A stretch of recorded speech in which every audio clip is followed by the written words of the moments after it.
O que havia antes do Big Bang? Ou seja, desse start inicial? O nada. É o nada absoluto. Porque um ponto de comum acordo entre ateus e design inteligente, eu acho que qualquer um concordaria comigo no sentido seguinte. Antes do ponto inicial do Big Bang, não havia gravidade, não havia tempo, não havia espaço. Não tinha nada. Não tinha nada. Era o nada absoluto.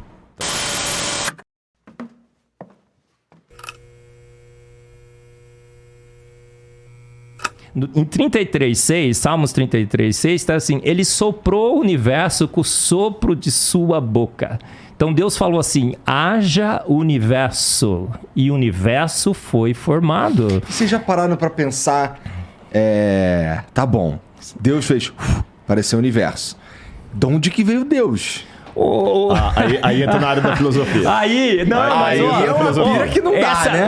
Uma vez eu estava na Universidade Presbiteriana Mackenzie dando uma palestra, veio um filósofo e falou assim: professor, tudo que você falou aí é muito legal e tal, mas você não consegue me responder essa pergunta. Quem criou Deus? Mas o Igor, essa é uma pergunta filosoficamente equivocada. Sim. Um bom filósofo jamais faria essa pergunta, não é, Rodrigo? Não, e ela é feita... Eu ia até trazer... Acho que eu te dei outra vez o meu livro, O Ceticismo da Fé. Sim. Dei pra minha mãe, inclusive. Eu ia trazer outro hoje, mas ficou tudo na Jovem Pan lá, viu, de manhã. Tá, mas eu vou trazer da próxima vez. Aí entra na área da filosofia. Permita-me falar o nome Big Bang aqui para me referir apenas ao start inicial do universo. Claro. Sem entrar nos pressupostos químicos e físicos, que não é minha área. O que havia antes do Big Bang? Ou seja, desse start inicial? O nada. É o nada absoluto. Porque um ponto de comum acordo entre ateus e design inteligente, eu acho que qualquer um concordaria comigo no sentido seguinte.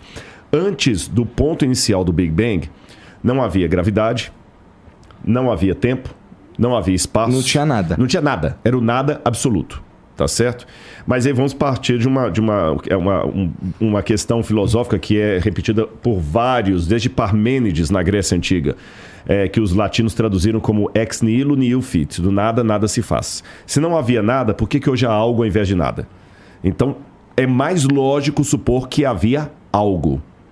Agora, esse algo que havia, para formar tudo que existe, tem que ser um algo que não está preso ao tempo, porque o tempo veio depois dele. Esse algo não pode estar preso ao espaço, porque o espaço veio depois dele. Ele não pode estar preso à gravidade, ele não pode estar preso a nada.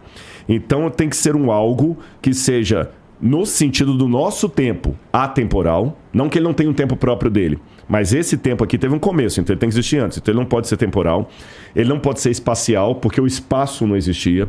Ele não pode ter começo, porque ele começou todas as coisas. Então tem que ser, seja lá o ET que fez tudo isso, ele tem que ter essas qualidades. Ele tem que ser um ser dotado de vontade, porque ele resolveu fazer tudo. Ele tem que ser um ser dotado de design, porque ele criou coisas com desígnio. Ele tem que ser um ser dotado de inteligência, porque ele criou com inteligência. Esse ser, então, não pode ter sido criado por nada, porque se ele foi criado por nada, a única coisa que eu faço do ponto de vista filosófico é deslocar a pergunta mais para trás. Uhum. E mais para trás. E eu vou cair num ad infinitum absurdo. Eu tenho que obrigatoriamente chegar a 2 caminhos, não tem 3. Aliás, 3 caminhos. Ou eu acredito que a matéria e tudo que existe veio do nada, e me perdoe. Aí vem o meu limite. Isso não é científico. Porque, mas é provado. Não, então vamos falar de método científico agora. Eu vou até pedir licença para entrar na sua área. Eu li muito, desde os primórdios do método científico lá com Francis Bacon, depois as leis de Stuart Mill. O método científico ele tem que ser replicável, ele tem que ser observável, ele tem que ser visto em laboratório, ele tem que ser falseável. Por exemplo, até desse exemplo hoje de manhã. Como é que eu posso provar para você que gasolina de carro não funciona para avião? É simples, é falseável. Você pega a gasolina do carro e coloca lá. Agora, não é falseável dizer para você que Santos Dumont estava sem cueca quando ele se suicidou. Não tem como voltar lá e verificar isso. Tá certo? Então, dizer que que tudo pode surgir do nada, sem um agente que provoque isso não é nem falseável, nem científico, nem laboratorial, nem filosófico. Mas nem os caras que pensam no Big Bang como o início de tudo, Eu já os vi falando que eles não fazem ideia do que causou o Big Bang. Exatamente, mas só quando eles falam assim, existe uma diferença. Quando a frase, olha as duas frases. Não faço ideia do que causou o Big Bang. Um agnóstico pode falar isso. Beleza. Você está sendo honesto. Não faço ideia. Mas só dele falar não faço ideia do que causou, ele já está admitindo que houve que um causador. Algo causou. E pelo menos ele está admitindo que algo causou. Ele não faz ideia de quem que é. Se é um ET, se é o ET de Varginha, se é o Bilu, se é o Deus da Bíblia. Mas ele admite que algo causou. O problema é o outro, puro, que fala o seguinte, nada causou. O Big Bang aconteceu do nada. Então ele não está sendo, com todo respeito, ele não está sendo científico, porque ele não tem como me provar que coisas surgem de não coisas. Estou falando filosoficamente falando. Por que eu não tenho medo de aparecer um tigre aqui agora e sair devorando todo mundo? Porque não tem como surgir um tigre do nada. Exatamente. Se um tigre não pode surgir do nada, por que do todo essa estrutura que a gente viu pode surgir do nada? Então eu sou obrigado a trabalhar com uma causa primeira. E essa causa primeira, para ser, do ponto de vista filosófico, uma causa que justifica o surgimento de tudo, aí eu estou usando aqui Aristóteles, isso é Aristóteles, essa causa tem que ter essas características, ela não pode ser presa ao tempo, ao espaço e tudo mais. Ah, mas se alguém causou a causa, eu só estou deslocando a questão para trás. Aí que eu falei que tem as três possibilidades.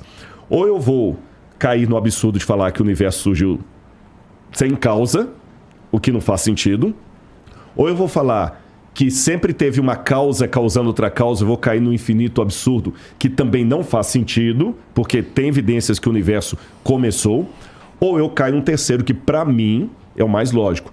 Houve uma causa primeira que formou tudo isso, e quando eu vejo as características dessa causa primeira com o Deus que a Bíblia apresenta, eu vejo que dá match. Você entendeu? Esse é o ponto, da match. Agora, é lógico, isso aqui, eu não estou com isso provando que a Bíblia está certa, tem que ver os limites. O que é que eu estou provando, o que eu não estou provando. Uma vez está supondo. Supondo. Uma vez alguém me mostrou um vídeo que alguém tinha feito na internet, me criticando. Né? E a pessoa falava assim, Rodrigo, você vai aprender comigo. Se eu não me engano, até acho que é aquele rapaz que é satanista, eu esqueci o nome dele. Acho que foi ele. Porque eu não dou muita bola para isso, eu nem abro. Porque se eu for abrir, eu não vou dar dinheiro para minha terapeuta com isso. Eu vou discutir outras coisas, entendeu? Não. Aí, mas alguém me mandou um vídeo. Ele botou lá assim, Rodrigo, você já aprendeu? Porque ele pegou um recorte de uma fala minha, onde eu falei que inferno é a ausência absoluta de Deus. Aí ele falou assim, olha a estupidez do que o Rodrigo falou. Ele não usou a palavra estupidez, mas eu estou parafraseando aqui. Tá. Olha a estupidez do que o Rodrigo falou. Se Deus é onipresente, assente comigo e aprenda. Ainda falou assim, se Deus é onipresente, como você escrito na Bíblia, então Deus está em toda parte. Se ele está em toda parte, não tem como ter uma ausência absoluta de Deus, uma parte onde Deus não estaria. Pá, checkmate, só falta o óculos, né? Só que esquece uma coisa. Como é que é a musiquinha? Né? Eu, como músico, sou um bom arqueólogo. Mas aí o que acontece? Só que ele esquece de uma coisa. Ele está pensando Deus. Esse é o problema. Alguns confundem Deus com o ídolo. O Deus da Bíblia que eu estou falando, que é o causador de tudo mais, não é o Odin do Thor, nem o Zeus dos gregos. É um outro Deus. O Zeus do grego faz sentido o que ele disse. Aliás, nem faz sentido porque isso também é limitado. A pessoa pensa que tudo no universo se delimita a altura, profundidade e largura. As três dimensões. Que é o que a gente consegue compreender. Exatamente. Dizem que tem uma quarta, que é o tempo, que nós temos uma percepção dele, mas não conseguimos segurar. Um controle. Mas existem físicos que falam que tem 11 outras dimensões, que nós nunca vamos compreender. Se existem 11 outras dimensões, ficar colocando Deus dentro da caixinha de um ser com altura, profundidade, largura, para falar o seguinte, não pode existir um espaço que Deus não esteja porque ele é onipresente, é não entender o que é Deus. É pensar que Deus é uma coisa, um ser de barba branca. Você está entendendo que o pessoal colocou lá? Não, esse Deus até... Europeu? Europeu, branco, como é que fala? Branco chauvinista, patriarcal, né? Não, essa é a imagem antropomórfica de Deus. E mesmo a Bíblia, eu vou apresentar para vocês uma coisa que talvez surpreendê-los aqui. A Bíblia traz um paradoxo de Deus. Qual que é o paradoxo? E lembrando que, Igor... Paradoxo, em filosofia, na sua área eu sei que é um pouquinho diferente. Em filosofia, paradoxo não é necessariamente contradição. Pode parecer que é a mesma coisa, mas não é. A contradição é uma coisa ilógica. É eu falar que eu estou aqui e não estou. Isso é contradição. O paradoxo são quando duas situações opostas convivem no mesmo ambiente. A física quântica está cheia de paradoxos. A física quântica está cheia de paradoxos. O mesmo elemento aparece aqui, aparece lá. Onde é que ele está, afinal de contas? Então, Deus não é contraditório, mas ele é paradoxal. E no paradoxo de Deus, tem um vazio humano com forma de Deus muito interessante. Quando eu falo vazio com forma de Deus, Karl Rahner falava disso, existe uma busca do sagrado. Eu até brinco com alguns amigos ateus que eu tenho muitos amigos ateus, que eu falo o seguinte, olha, a oração que um ateu pode fazer sinceramente é, Senhor, que tu existas. Porque, cara, vamos abrir o jogo aqui, eu não quero pregar pra ninguém não, mas se Deus existir, Igor, é a melhor coisa desse mundo, cara. Eu também acho. Você tá entendendo? Se ele existir como eu tô pensando que é pela Bíblia. Porque imagina um dia que não vai ter mais, eu não vou mais ter que conjugar criança e leucemia na mesma frase. Você entendeu? Você sabe que as suas filhas vão viver pra sempre. Agora, se esse Deus não existe, vamos botar as cartas na mesa?